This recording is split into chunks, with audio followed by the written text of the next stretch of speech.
Au début, je disais corde, monter, descendre, fois la gauche, fois la droite. Non, c'est bâbord, tribord, affaler, hisser. Le bateau, non, il va pas à droite, à gauche, il off et il abat. Bord de la drisse, bâbord, J2, bon, ok, pas compris là. Lui, c'est Mathieu Blanchard et sa spécialité, c'est l'ultra trail. Mais si je l'ai rencontré sur un bateau, c'est parce qu'il s'est lancé un défi un peu fou, participer à une course transatlantique aux côtés du skipper Conrad Coleman. Ça, très compliqué, ils appellent ça le piano parce que ça ressemble à un piano avec toutes les touches. Et ça, t'as appris par cœur? Ouais, j'ai appris par cœur, ouais. Ça m'a cassé la tête, ça. Ils m'ont un petit peu aidé parce qu'ils ont vu que j'étais en galère, ils sont venus me coller des petits stickers de couleur là, avec dessus les noms, donc j'avoue que ça m'aide un petit peu quand même. Mais au début, il n'y avait rien là, c'était...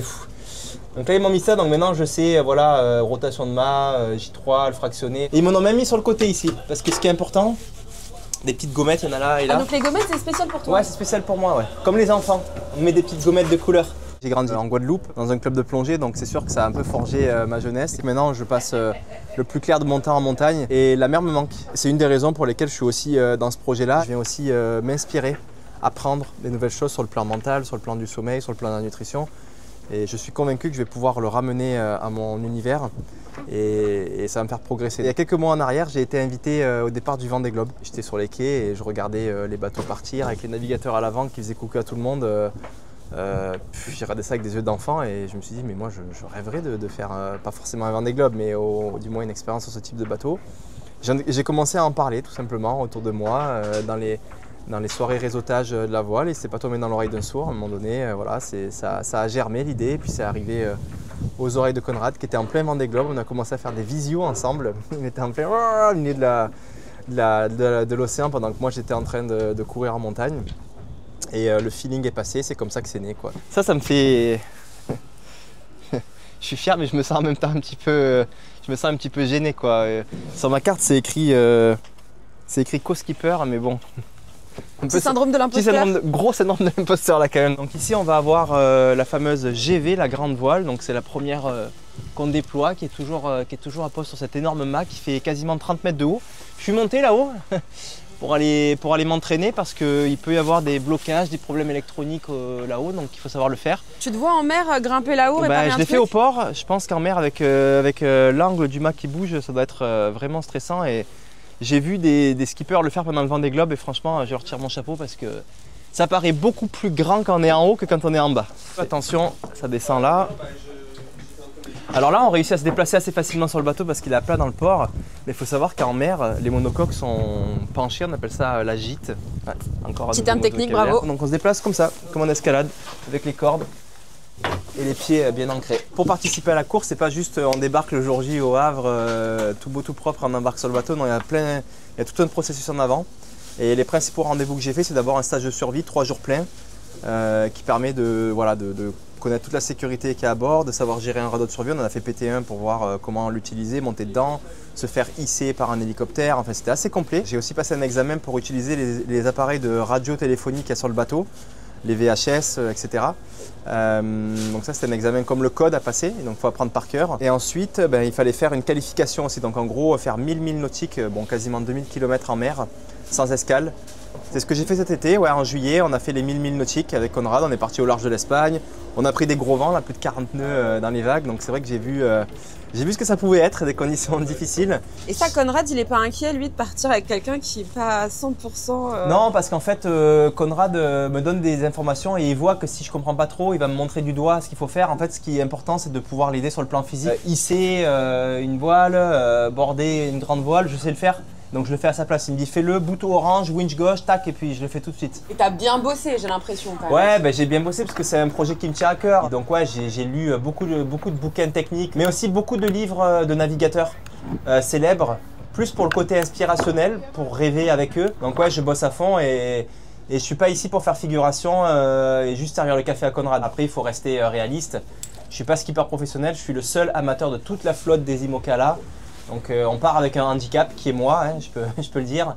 Mais voilà, je vais tout donner physiquement, quitte à pas trop dormir pour vraiment aider au maximum ce bateau à aller le plus vite possible en Martinique. Tu n'avais jamais mis les pieds sur un bateau avant ce projet? Et sur des voiliers comme ça, non, jamais. Donc c'est aussi la particularité du projet, c'est que ouais, je pars de zéro, quoi. Je vais le dire hein, pour ceux qui ont un jour peut-être le rêve de faire de l'IMOCA comme ça.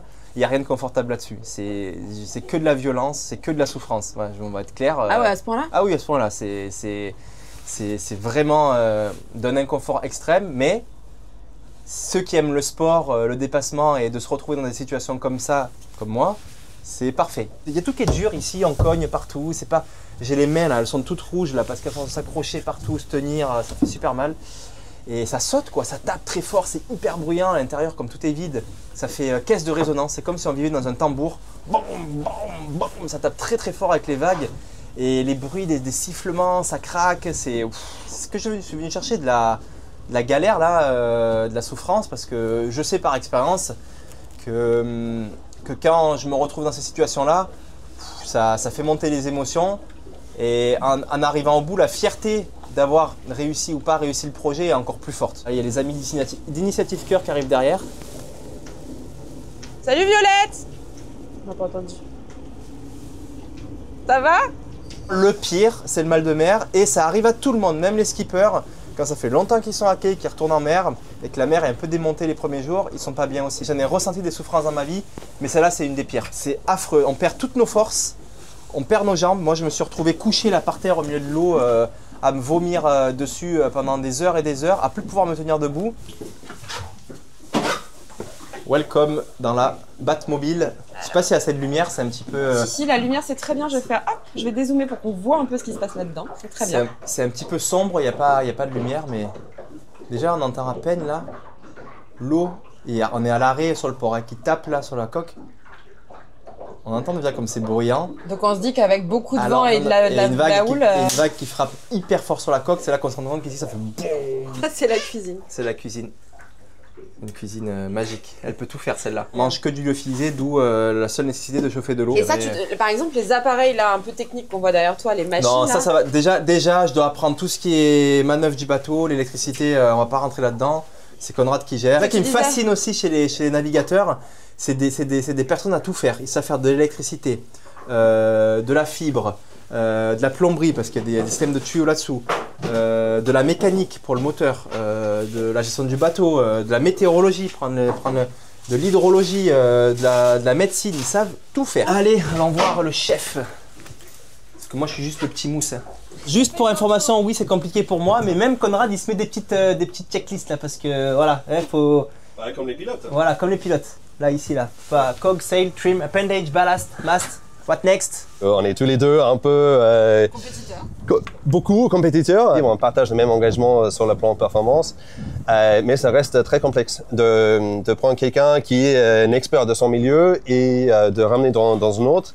À peine quelques jours de navigation et essayer de transmettre les essentiels qui fait qu'on est capable de travailler en binôme. C'est un défi que je trouve intéressant, qui va mettre plein de choses en question, qui va m'apporter un autre regard sur ma propre milieu. Il a le chemin à faire, mais je sais qu'il n'a pas peur de ça. Je suis un petit peu stressé. Ouais, pour revivre de la peur, pour vivre de la douleur, pour vivre de la souffrance, pour voilà, vivre des trucs. Et voilà, le stress fait partie des indicateurs pour moi que je vais vivre quelque chose de grand.